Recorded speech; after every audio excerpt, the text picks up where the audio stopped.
Hey guys, it's been a while since I made a power rankings video, and now that we are heading into the group stage for VCT NA, I thought that it would be a perfect time. I've also got a lot of time in my hands, so expect a lot more videos in the future.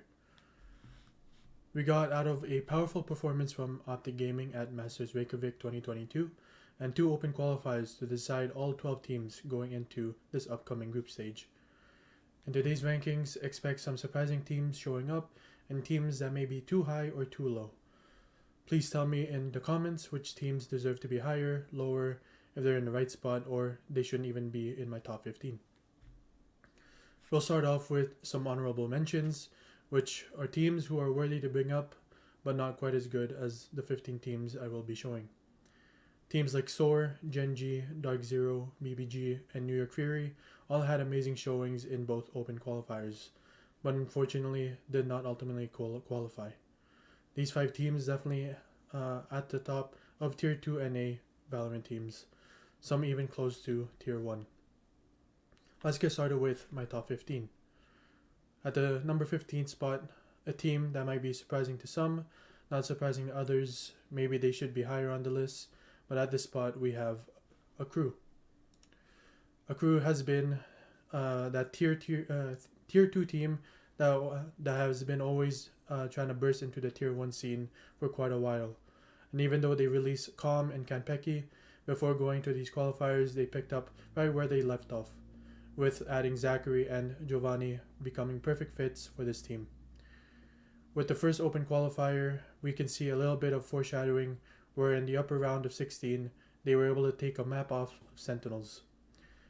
Moving on to the second open qualifiers, also in the round of 16, they were able to beat Sentinels, a team fueled with the full desire to win after coming off not being able to qualify from the first time around, and Raucus being added back as a coach.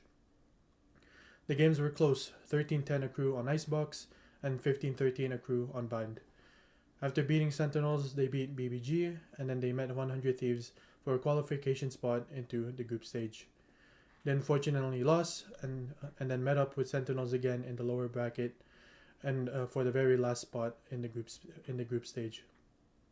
Sentinels were able to get their revenge, and that loss for Accru was the end of their VCT run in 2022. Though Accru stumbled towards the end, their performance was worthy enough to be in my top 15 among the many teams in NA. At the 14th spot, a team who didn't have a great showing in the first qualifiers and early in the second qualifiers, but were able to make a huge lower bracket run to reach the group stage, we have Ghost Gaming. After losing to Team Basilisk and Dark Zero in the first qualifiers, and Evil Geniuses in the second qualifiers, Ghost Gaming pulled off an incredible lower bracket run, getting their revenge on Team Basilisk, 2-0ing them, 2-0ing Complexity, going 2-1 against New York Fury, although the map they lost was pretty close, going 2-0 against BBG, and then going 2-0 against Knights for the spot into groups. An amazing lower bracket run. What makes this even more crazy is that they're not the only team to do such an amazing run like them. Ghost Gaming will be an exciting team to watch in the group stage. At number 13, we have Knights. Knights were really close on both qualifiers in order to make it to the group stage, losing 2-1 to 100 Thieves, before 100 Thieves losing to TSM in the first qualifiers, and then losing to Ghost Gaming in the qualification game in the second open qualifiers. They beat the teams that they needed to, like T1, Dark Zero twice, YFP, Moon Raccoons, but they fell short in qualifying. The reason I have them higher than Ghost Gaming, a team making it to groups and Knights not going to groups, is because the last match against Ghost was really close, losing 13-11 in Icebox and losing 14-12 in Ascent. Knights were also in the group stage in Stage 1 of VCT. In order for Ghost Gaming to leapfrog over Knights, they have to be able to win against much better teams in the group stage like Optic, Guard, and Cloud9. Back in Stage 1, Knights were able to pull off wins against Ryzen and RG. I hope to see Knights in many tournaments for the rest of this year. At number 12, a really disappointing end to their 2022 VCT run, we have version 1. In Open Qualifiers 1, they had to have Wardell stand in due to Whippy having visa issues. With not much practice, Version 1 were able to come so close to qualifying. First losing to NRG for a spot in groups, losing 0-2 with both maps being 11-13, then going to lowers, losing to LG 2-1 with the last map also going 11-13. We're going to Open Qualifiers 2, Whippy is back. But like stated before, the results were very disappointing for V1. Losing to Girl Kissers in the upper bracket and then falling short to Complexity 2-1 with the last map going to triple overtime and losing 14-16. This team had a dominating performance in group stage at the stage 1 VCT. If you gave this group the proper practice and scrims, there is no doubt in my mind that this team would be top 5. They were just some unfortunate events and ultimately ended V1's year. At the 11th spot, a team that is surprisingly low, but a spot where they belong is Sentinels. NA's beloved team. Going into the first Open Qualifiers, releasing Zoms, bringing in Kanpeki, sick role swapping to the controller role, there were definitely mixed feelings on how this team would do. They beat the teams that they needed to, like most teams would on this list. They beat Pugstars, Accru, New York Fury, but unfortunately lost to FaZe in the upper bracket 2-1 with the last map going 11-13, and losing to LG in the lower bracket 2-1. Moving on to the second qualifiers, with the announcement of Raucus returning as coach, there was a little bit of hope for this team, but it did not start off well. A surprising loss to Accru, which brought them down not only in my power rankings, but majority of other people's power rankings as well. But like Ghost Gaming, Sentinels were able to pull off an amazing lower bracket run, going 10-0 and qualifying for the group stage. They beat Pugstars, Cosmic Divide, Dark Zero, Soar, and lastly, Accru. I truly believe if they have Raucus really involved in this team, setting up strats, practicing, and scrimming more, I believe that this team will contend for that number 1 spot in NA again. Cracking the top 10, a team that doesn't get talked about as often as they should, we have Evil Geniuses. After going 0-5 in Stage 1 groups, this team went with a minor shakeup, releasing your boy Dre and putting Pho to the bench, bringing in Calm and Pantheon before heading into the qualifiers. First Open Qualifiers, they lost to V1 in the uppers 2-0, although both maps went into OT, and then losing to 100 Thieves in lowers. And the second Open Qualifiers, I wouldn't say they had an easy path, but they were able to get it done in the upper bracket. Starting in the round of 64, beating Pugstars, Ghosts, Girl Kissers, and lastly Knights to qualify for groups. This team is underrated, and although there are some who think they might go 0-5 again in the group stage, don't be surprised if they're able to beat a team or 2 or even 3. At number 9, the newly revised and reformed 100 Thieves. This team undergone many changes before heading into these qualifiers, having my favorite casting duo, Sean Garris and DDK, as head coach and general manager respectively, releasing JC Stani, Hiko moving into retirement, and putting Ethan on the bench in order to bring in Stellar, Derek, and Will. And also the role changes, Asuna becomes the flex/initiator role, and Bang becoming full-time Smokes. A lot of hope for this team going into the qualifiers. In the first Open Qualifier, they lost to TSM in uppers, then they almost had an incredible lower bracket run, beating Moon Raccoons, Genji, EG, and Knights, but meeting up with TSM and losing again, although being up 1-0, losing the second map 13-15, but ultimately losing the third map as well. Going into the second Open Qualifiers, there was a lot of optimism that this team would be one of the 4 teams to qualify for the group stage, and as they did, beating Team Rekaru, Sonics, New York Fury, and Accru all in the upper bracket in order to make it to the group stage. I congratulate this 100 Thieves team and can't wait for them to perform in groups with more practice and time together. At number 8, the team who's also pretty underrated, I would say, is Luminosity. LG was one of the 4 teams who qualified in the first Open Qualifiers, beating the likes of Girl Kissers, Genji, Sentinels, and Version 1. Not much to talk about this team except for congrats that this team might be a surprise during groups. At number 7, a team where Everyone is wondering when they will be playing again, when they will break their tier 1 scene again, their redemption story, and everything. We have TSM.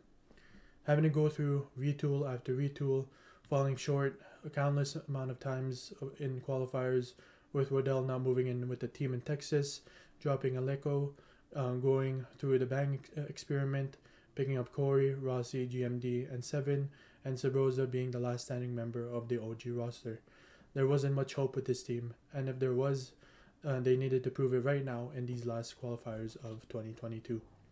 Starting in the round of 64, beating Cosmic Divide, 100 Thieves, LG, and although losing to phase 2-1, with the last map going 13-15, in lowers they were able to beat 100 Thieves again in order to make it to the group stage.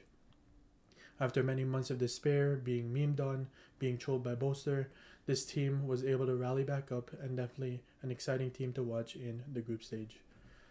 At my number 6, we have FaZe Clan. With the disbandment of the Rise roster, FaZe were able to take advantage of it and bring in Superman, Poised, and Shanks. They were able to also bring in Poach, who became a crucial IGL for this team. They also still had their all-star duelist in Baby Bay and former first strike winner in Dicey.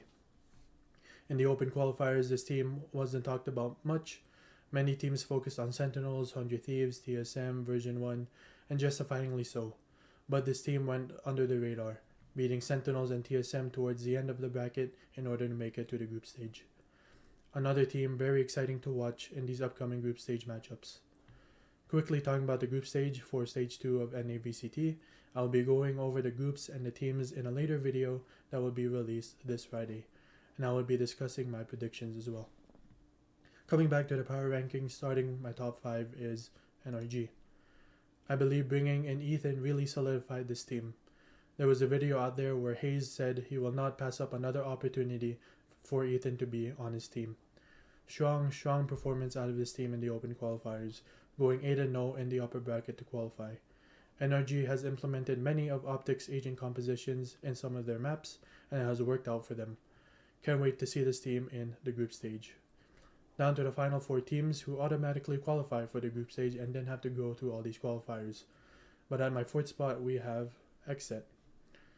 Really well-balanced team with Aaron, BCJ doing their roles as a controller and initiator respectively, and doing it well. Zekin and Cryocells dominating the map with their ability to get kills and first bloods, and Dev being that backbone IGL that every team needs.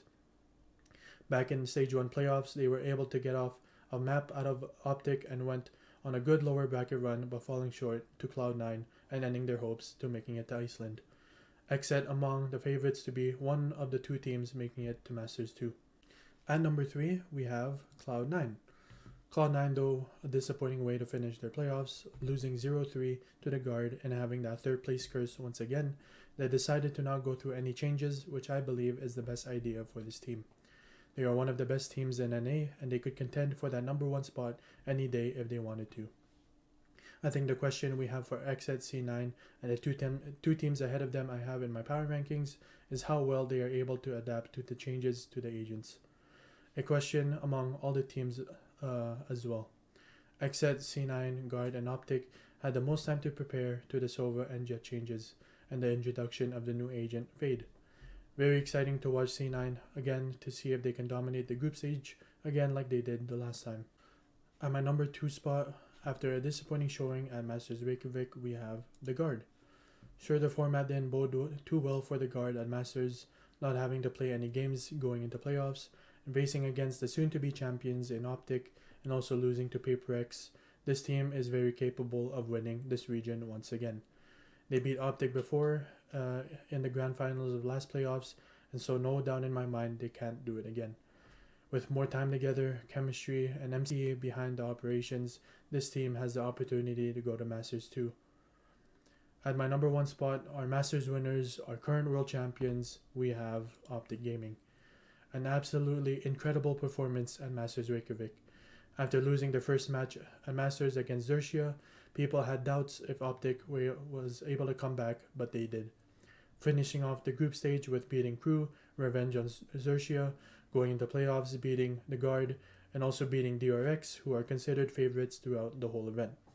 Although losing to Loud in the upper bracket finals, Optic was able to beat Zeta Division in the lower bracket finals and face Loud in the grand finals for revenge.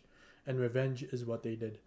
Though the games were really close, with 2 maps going into overtime, Optic were able to beat Loud 3-0 and are now crowned the best team in Valorant. It would be only wrong to not have Optic as my number 1 spot in my power rankings heading into the group stage. We have such incredible teams, each that could make an argument for making it to Masters 2. Many teams will surprise you, many teams will disappoint you. These next 5 weeks are going to be very, very exciting to watch, with the possibility of every match being close and hyped up. I'm excited, and I'm sure you guys are excited as well. That's the end of this week's Power Rankings. Expect another Power Rankings video in 1 week's time, as this will become a regular thing. Also expect many other Valorant esports videos sprinkled in throughout the week. If you enjoyed this type of content and want to see more of these videos, make sure to like, leave a comment, and subscribe if you haven't done so already. Click the notification bell so you don't miss out on any uploads from this channel, and thank you for watching. Peace out.